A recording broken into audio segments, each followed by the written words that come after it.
Tanshikiwa, hello, how are you all? Welcome to Homelands, originally broadcast on CFCR Community Radio 90.5 FM in Saskatoon, Homelands of the Métis and Treaty 6 Territory, CFCR.ca. This is your favorite Auntie, Andrea Letting Dishni Kashoon. My name is Andrea Letting. Call me Auntie Andy if you like, and I'll be your host over this next half hour. I'm part settler, part relative, and 100% ally in relation to everyone. I'm just me, not a card carrying member of any Indigenous nation, but I am loved, adopted, related to, and accepted by many, rejected by a few. Haters gonna hate, relators gonna relate. I'm blessed to have Indigenous relations in my family, and secretly I may love them a little bit more than the rest, only because they are the first peoples of this land who welcome all the guests. But I'm also Irish with some Scandinavian, along with a little bit of mystery, and that's the way I was raised, strongly anti colonial and justice oriented with a big related heart for all. I most empathized with my Batoche Métis friends and family in that history and culture growing up, and as an adult have continued to try to live that Neopimitiswin, that beautiful, good life. So, from the fringes of the sash, I situate myself as a relative and an ally, and welcome you, my listeners, as brothers, sisters, nieces, nephews, and cousins in the homelands. Let's welcome our relative tonight.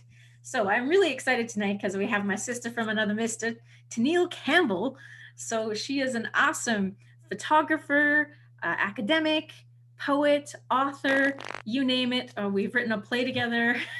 um, she's Dene and Métis. She grew up in Treaty 10 territory in Pachinak, and um, she was shortlisted for the Indigenous Voices Award with her first debut poetry collection, which is notorious Indian Loves Poems, and it's so awesome.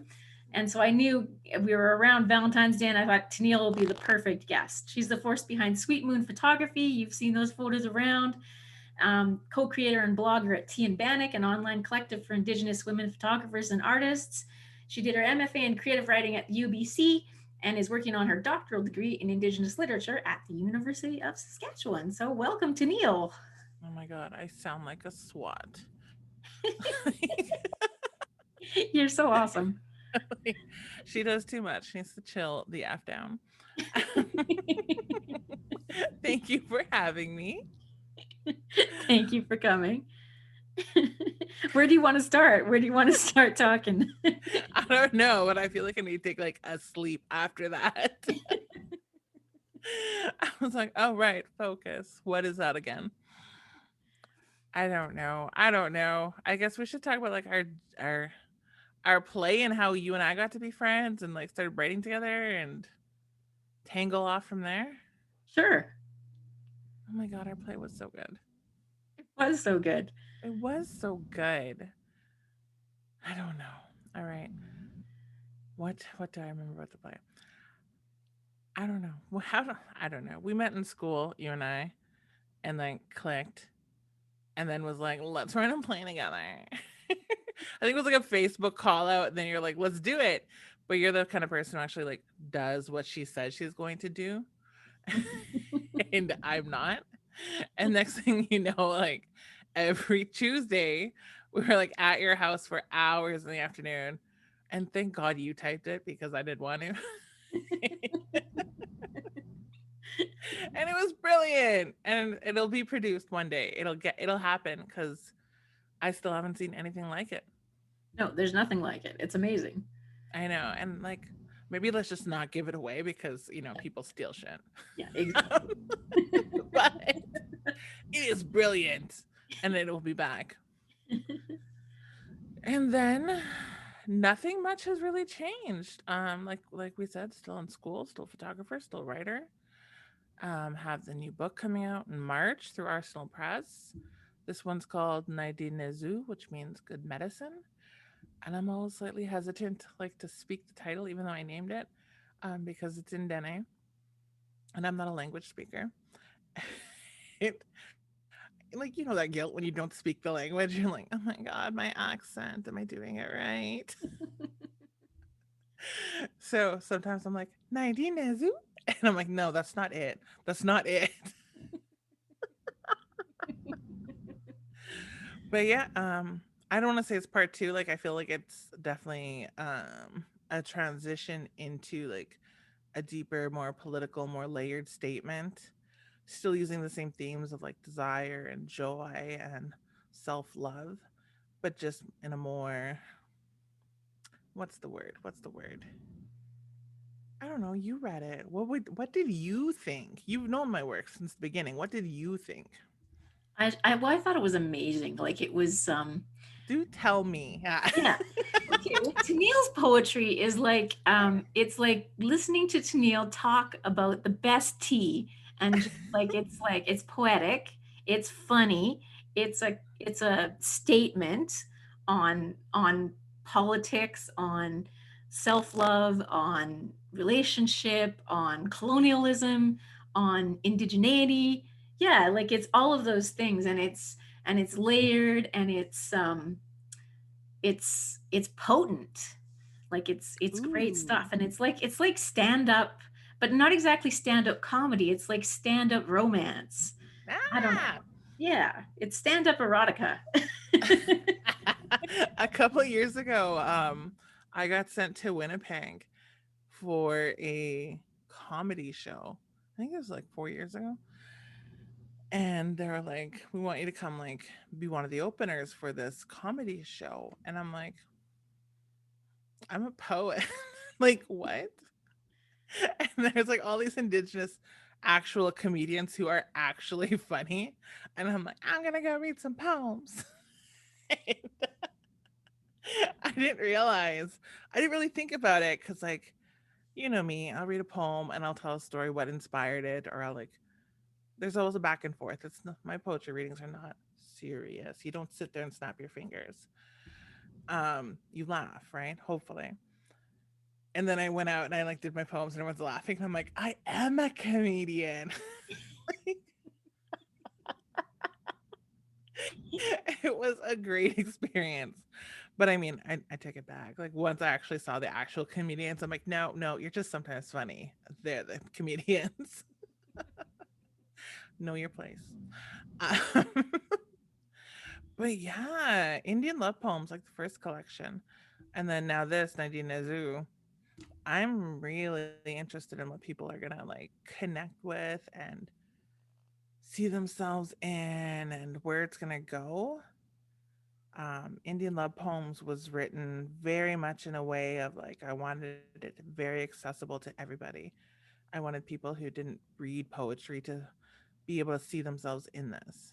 And I think it worked. Like I've had people all over the country being like I've never read a poetry book in my life and I read this start to finish and I'm like brilliant. But like with this one, like I feel like my work has definitely grown. I feel like my language has grown, my self-expression. And yes, like we're still doing like the tongue in cheek, like the sluttiness, the sultriness, the sensuality. But we're also talking about things like body politics and fat phobia and polyamory and cops and political systems and oppression, but like sexy.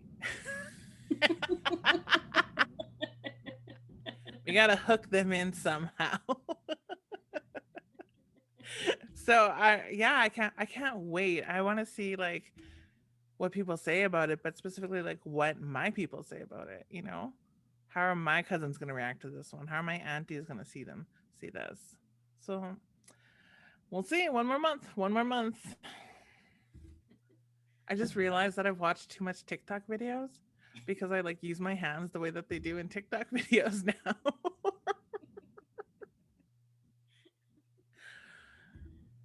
I don't know. Your question now. I was like, I'm rambling. No, I'm excited for it to come out. So it comes out in March, right? Yeah. Yes. March 2021. I think like on the 3rd. But of course, you can like pre order through Arsenal. Please do. But yeah, in March, it'll be here. Birthday month. Mm, mm, mm. And March is National Birthday Month for Tenille. Everybody can get It, their Starbucks orders ready, etc. oh my God, I love it. I know you're supposed to be humble and be like, no, no, like, don't get me anything. But no, like, spoil me, love me, like, send me money. Uh, I started celebrating like birthday month online 2 years ago. And it always kills me because somebody will send me like $5 and I'll be like, oh my God, my life is complete. Like, this is the best thing ever. It always surprises me that people like get such a kick out of this. And then the month ends and I'm like, ugh, back to normal. But I think we should definitely celebrate ourselves, right? Birthday month should be a thing we all do. Absolutely. And that's one of the many things I've learned from you. Celebrate yourself. Right? I just love how you're so unapologetically you. Like you give everybody the freedom to be themselves because of how you are just you. And it's so I awesome. It's so empowering. I think that's definitely like a learned thing though. I mean, I've been doing this like free writing. Do you free write? Yeah, sometimes, yeah. Yeah, I've gotten into it because I'm working on the third poetry book now. And, like I said, rest. Uh, but I find with this third poetry book, it's a lot more personal. It doesn't have a touch of, I'll say, dick in it. Like it's about the women. It's about women. And so I'm writing about like my relationships with women. And it's so personal and it's so intimate in a way that I don't normally write. And it's hard. Like I can talk about sex for days, no problem. But, ask me to talk about like my feelings for my mother or my daughter or my best friends. And I'm like bawling, like I love them so much. So it's so hard to write. And I started free writing at the start of this year just to kind of get myself going because it's halfway done, but I don't feel obviously it's there yet. So I had to pressure and teach myself to write, just write, not overthink it, write. So I've been using like these 10-minute free writing exercises in the morning, and it's just been beautiful and it's been great. And I'm very, very excited about it. I don't know. Do we ever stop writing? Do we ever stop telling these stories? Ugh, It goes on forever, right? I think so. I don't know. I don't understand people who are like, I'm not a storyteller. And I'm like, oh, but you are. Everybody's got a story to tell, right? I think so. And I think people get intimidated because I know I do. I know it took me a really long time to identify with this idea of me being a storyteller because in my head, in my culture, being Dene, being Métis, I thought storytellers like, and I'm like, I'm being stereotypical. I know better. Like, I know better. But in my head, it was like an old native man with braids or like an old native woman who like only wore a skirt. And they like held all the stories and told them in a very sacred voice. And I was like, not me. And I just couldn't identify with that, even though I had seen that, I grown up with that. I know that. But for me, storytelling was in my photography, storytelling was in my blogging, storytelling was in this poetry. Storytelling was a much more active, reactive presence as opposed to keeping history is more about experiencing and I'll say dissecting this moment as we are in. It just took me a long time to kind of get comfortable with that idea that our stories don't always have to be like sacred, you know? They telling it like it is and experiencing the now and writing the now into history is fine. I don't know. Rambling again. No, I love that, writing the now into history. Like I always look forward to your stories. When it's time for a Tenille story, I'm just like, yes. I buckle down and I sit down and I enjoy myself. Mm. Um, so I don't know, you're one of my favorite storytellers. So tell me a bit more about the Teen Bannock blog. How did you come up with that? And The Teen Bannock blog like started in 2016, and we're still like low key doing it, but like we've definitely taken a step back, but it's still active. Um, and it was me just kind of like talking to my friends about how, as a photographer, as a writer, as an Indigenous woman, um, I felt not isolated, but alone. And it was really hard for me to find other women who walked through this world like me. And I wanted a space where I could talk to other women specifically who would share this experience with me.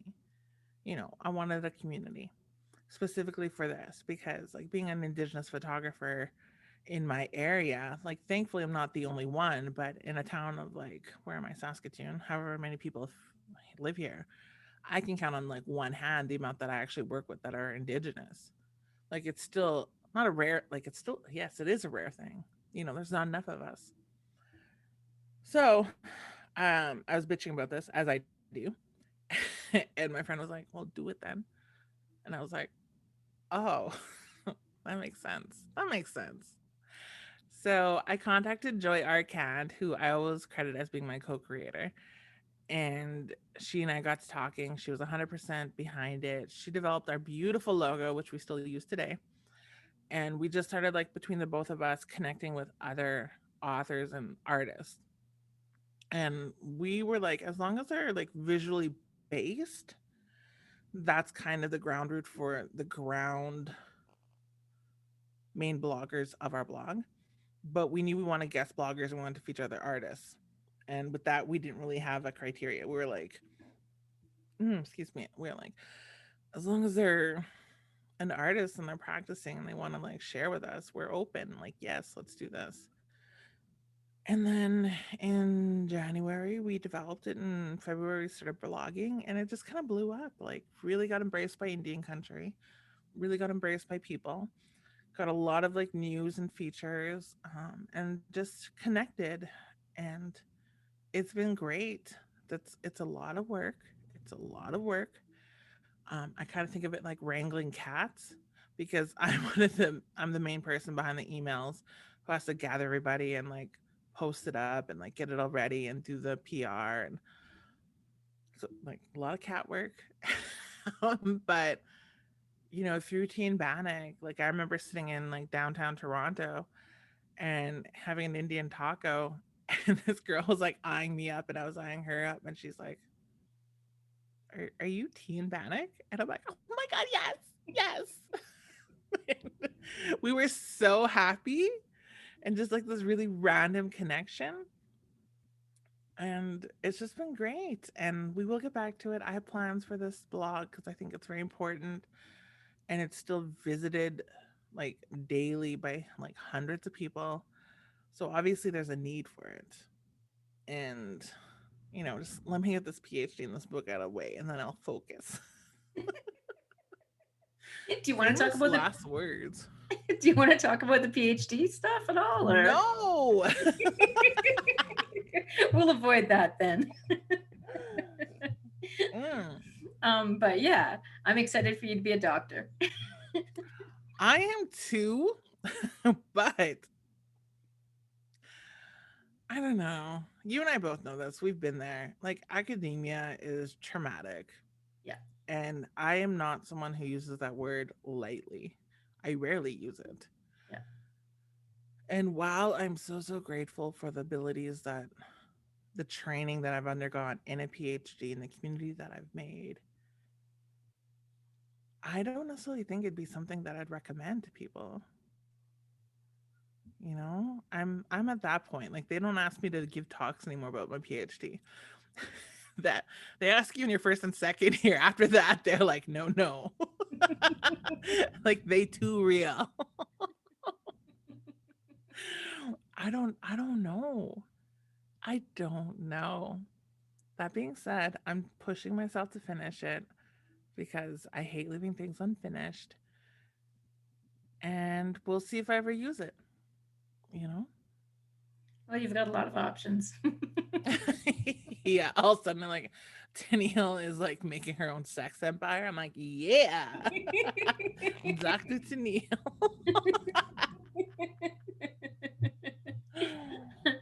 Well, would you like to read some of your poetry, recent or from your newest collection or from anywhere, or I will read from my newest collection. Oh my God. Which one? Which one? Do you have a favorite yet? One that stuck out to you? You know what? I loved the whole thing. I was really taken by the land section. Oh, Um, yeah. what the hell did I do? Oh, in this collection in Nadine Zoo, um, I use Korean Dene as I do. Mhm. And again, I'm not a language speaker, so I had my friends help me. And I put one full poem in Dene and one full poem in Cree. And my dumbass doesn't know how to read them yet. That's all I'm doing in February break is my friends have recorded themselves speaking it. So I'm just gonna throw in my headphones and just walk around and like practice. I was like, you're too much, Tenille. But it was important. It taught me a lot. It taught me a lot. I also love the broken treaties section too. Like it got political, but it was, yeah, all of it is beautiful. I don't know. Read whatever you want. I know. I'm gonna read this one and tell you a story. Oh my god. Okay. Okay. So in Indian love poems, all the poems were numbered, right? Yeah. In this one, nothing is titled. I'm just problematic. Uh, so this would be on page 45. Um, Listening to songs that remind me of the North, crowded dance floors, two stepping beer in hand, friends' laughter surrounding, your arms around me, your voice in my ear. You kissed like the northern lights, lip and tongue dancing in ancient precision, capturing me like a child who whistles at the unknown. You tasted like morning fog, late nights and low moans, rye and coke, cigarette smoke. You tasted like her man. I wondered, would you think of me the next time you tasted her? Listening to songs that remind me of the North, black coffee and blue mornings, regrets in the ache of my lips that still feel you. Okay. So like my cheeks. Yep, you're getting red. Ah. Okay, I don't want to give away too much and he'll kill me like we're friends. Um and I'm trying to be as vague as possible because if I give too much detail away people will be like, "What?" But you know me. I never name names. Consent is sexy. Never name names. But this man, I was shooting a wedding up north, and he comes up to me, long term friend, but comes up to me, and he's just like, "Can I have this dance?" Because I was done shooting, and it's the north. I always like drop my camera and I go and I like hang out with them and the bridegroom because I know them, right? Yeah. So I was just like, yeah. Let me just like put my gear away. And he's just like, "Okay." So I come back, and then this other guy's just like, "Hey, can I get you a beer?" And I was just like, "Oh my god, yes, I haven't seen you forever." My dumb ass, right? And he's just like, "You come sit with me and like we'll talk." And I'm like, "Oh yeah, oh my god, yes." And then the other guy, the first guy, taps me on the shoulder, and he's just like, "You're gone for like 5 minutes. Some guy's already here." And I'm just like, "Oh my god, settle down, right? Like, bro." And so he's like, "Let's dance." And in the north, like if you don't know how to two step, you're nothing.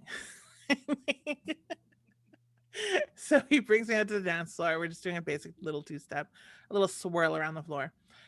And then he's talking to me, and then he just stops. And I was like, "What?" And he's like,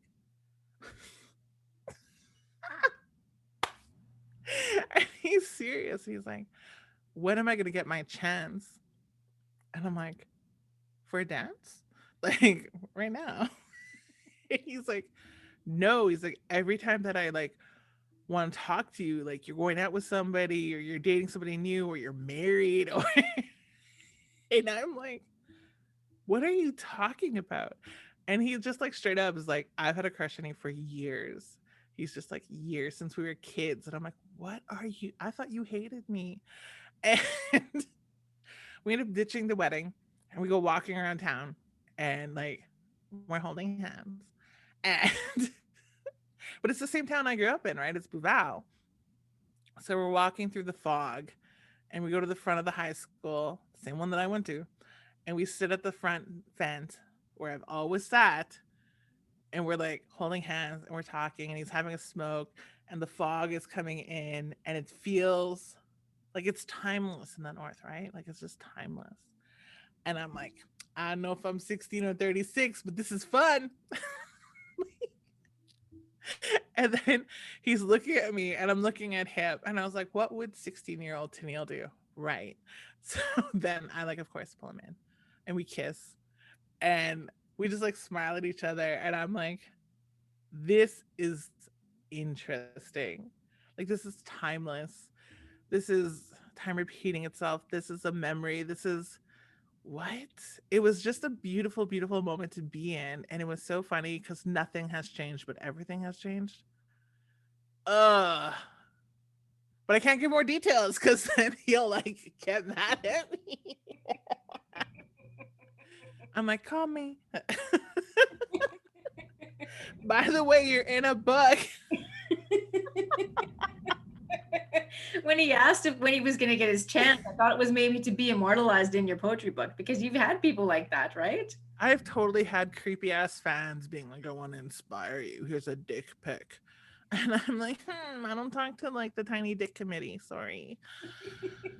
Like, oh my God, consent is a thing, people. But no, he just like wanted to let me know he was interested. And I super, like, once I like stopped being an idiot, super appreciated the straightforwardness because how often do you get that? Like, so often dating nowadays is like, we're just talking. I'm like, bitch, I'm from the north. We either marry or shack up. Like, I don't talk. So I appreciated that straightforward. I'm into you. I like you. I think you're desirable. I think you're pretty. I like, yes, give me that so I can give that back to you. Talking. Fuck talking. I'm getting political. What's another one? Oh my God. I will. No, I won't do that one. We have like about a minute left, so maybe like a short one to end on. Oh, you're going to have to like skim some shit. Oh, this one. Okay, You this can is a have the short one. This is a short extended one. version on the YouTube. I know the unedited version. We should. Like, I'd be totally fine with that. Okay. This one. Okay, and then I'll tell you the story because you need the story with the poem. Page 88. You kiss like the north, lips devouring every wild inch of me, tongue tasting, lightly feasting, finding every delicious curve. I am neck bones, and you are hungry.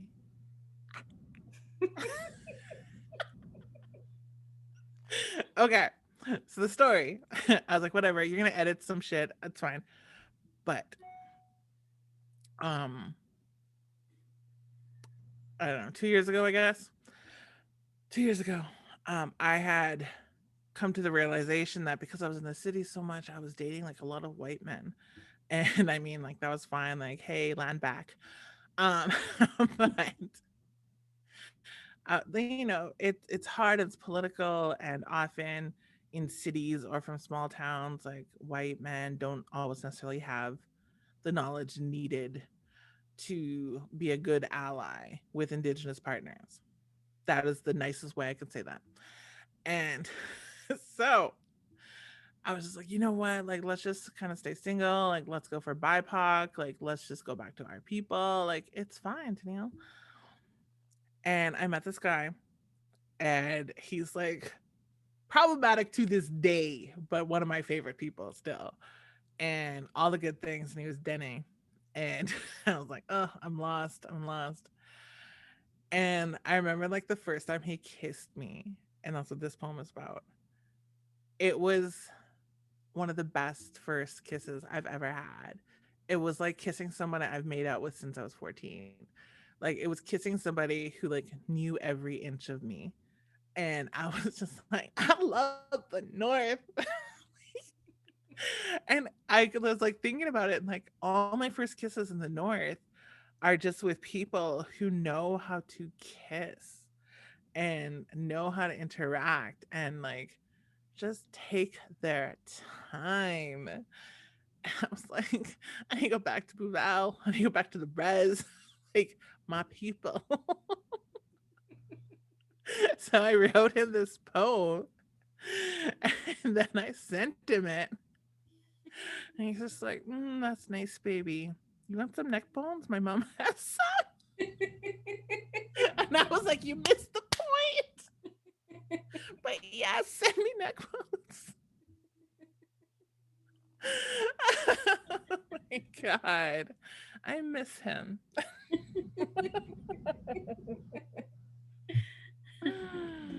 Mm. All right. We're past our time. That's our time. I'll edit it a little bit for the radio, but for the YouTube, we'll keep this part up. I know we're awful, but we're hilarious. Well, thank you for being with me this evening and sharing a little bit of February love with us. Thank you for having me.